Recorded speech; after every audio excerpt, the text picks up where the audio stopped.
Exclusive hands-on preview. Yes, yes, yes, yes, yes, yes, yes. We're gonna react to this. We're gonna react to this. We're gonna react to this.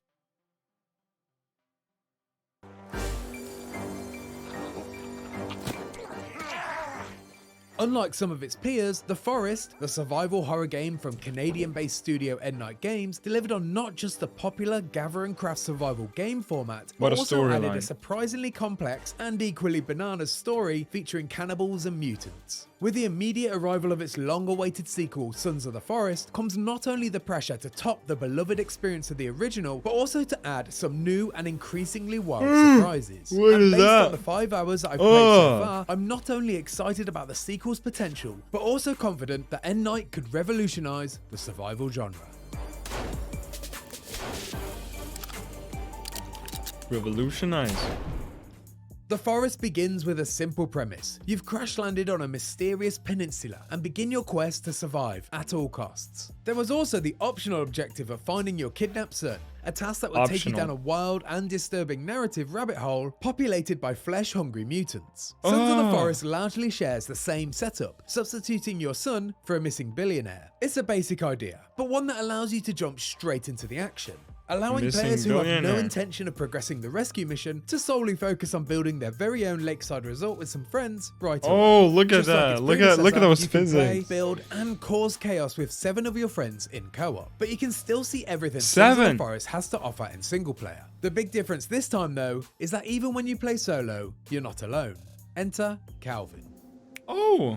At the very start of Sons of the Forest, you're introduced to Calvin, an elite soldier who not only survived the helicopter crash that stranded you on the island, but is also very much along for the survival ride as an AI companion. While Calvin has suffered some major head trauma that's left him unable to speak, his injuries have not, perhaps surprisingly, prevented him from being extremely helpful. In an apparent effort to replicate the multiplayer experience for solo players, Calvin will follow you around and respond to commands issued via a bunch of handy quick select options on a notepad. He'll take orders to see out your less than desirable busy work, such as chopping down trees and gathering logs. Okay, that's actually super good.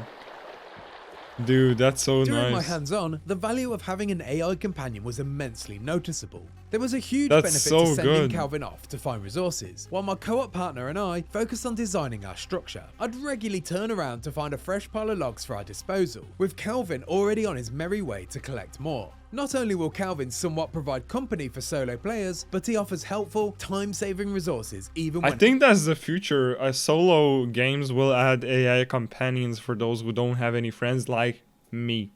In a group, putting a significant dent in the busy work of a survival game. This affords more time to either sculpt a masterpiece or plough forward on the cannibal killing quest. Calvin has a mind of his own though, well, at least to some degree. He sits down to rest when he gets tired and seeks water when he's thirsty. He'll also become upset if you treat him poorly, which makes him less productive and thus decreases the value as a companion. And if you decide you're not interested in having a worker bee along for the ride, you have the option to disable Calvin in the most realistic way possible. Shoot him in the head and you'll remove him from your session. You're limited to 1 Calvin per multiplayer session, so the dream of a legion of Calvins can't be fulfilled. But the developers assured me that there are other companions you can find as you progress, each with their own unique AI. During my playtime, I caught a glimpse of Virginia, a mutant with 3 arms and 3 legs. She quickly scarpered once I approached her, and definitely had more of a skittish sensibility than Calvin. But the developers told me that she can eventually be recruited, and will become attached to you over time should you be kind to her. They compared her instincts to that of an elusive and independent cat, which stands in opposition to Calvin's lovable and obedient dog. The AI improvements aren't limited to just companions though. On our expedition we came across several groups of enemies, ranging from a cluster of cannibals to a mob of monstrosities, each demonstrating their own impressive decision-making abilities. It felt like my enemies were thinking and making active decisions based on not only my actions, but also their situations and as the future of gaming. In first-person horror games, enemies generally have 2 modes of behavior: patrol and attack. But in Sons of the Forest, some foes would just be extremely wary and just interested in watching what I do, while others would charge in aggressively, only to back down when things didn't go their way. I saw enemies consoling their fallen friends, changing their clothes depending on the weather conditions, and even trying to destroy my newly erected home when my back was turned. It was clear to see that the enemy's brains were not only following coded rules, but also adapting their thoughts based on the external influences. The developers explained to me that certain enemies with leadership qualities can influence the decisions of others, and even promote ideas in their ranks such as religion, and that each individual has their own tastes, desires, and proclivities. Oh! From my small taste of Sons of the Forest, I didn't really get a sense of how deep this system is, and how much it'll affect your experience. But the teasers I saw filled my mind with dozens of possibilities. I saw enemies adapting to changing their ecosystem and weather conditions, which now cycle through seasons that change as you progress. I even accidentally triggered a war after I stupidly opened the entrance to the game's complex underground cave network and released a faction of mutants into the domain of another tribe. My simple decision caused their living space to change and encouraging them to adjust their focus. And after that little taste of chaos, I can't wait to see how flexible this system can be. As you'd expect, the titular forest makes a return, and it looks better than ever. From the complex density of foliage, to the gorgeous rainfall and beautifully lit cave stalactites amongst the hanging corpses and mutant fetuses, the graphical power on show here rivals the majority of AAA releases. It was a joy to explore without even the slightest hint of repetition in its design. I think they should just like never release anything after this and just make it a game that is just gonna be kept on updating, you know? These are bunkers, villages, and God knows. And I think they should like consider making servers. What else in a world that's promised to be 4 times larger than when mutant? Imagine like Rust, but it's forest, but with like mutants running around. You can make like a camp. Original, I can easily see myself getting lost and then sidetracked in the wilderness. It would be so nice. But at its core, Sons of the Forest is a survival game, and so when you're not exploring, there's a good chance you're building. The construction tools have been significantly overhauled for the sequel. Gone are the floating blue ghost building blocks, replaced by user-friendly, realistic presentation of wilderness carpentry.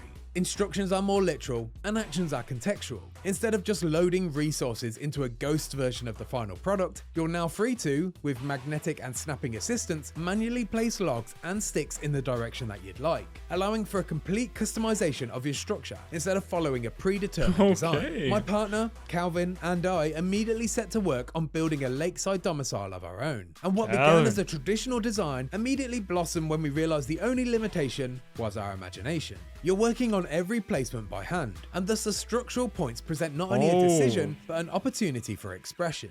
I was informed that the option of the more traditional blueprint builds is still there for the purists, but I found the DIY construction far more appealing than the IKEA approach. Then, of course, there's the optional story to follow. From the teasers in the trailers, this is implied to be bigger and perhaps even crazier than the original, and hopefully continues directly on from the Forest's cliffhanger. But amongst the time spent constructing and fighting off hordes of cannibals, I didn't really get a sense of how the story was going to go beyond the initial premise. It did feel very familiar to the story of the forest though, which I guess makes sense in the term of dropping players right into the action. But I'd be lying if I said I didn't have concerns that it could potentially retread old ground. My hope is this simply serves as a jumping off point to go in some truly crazy directions. Okay.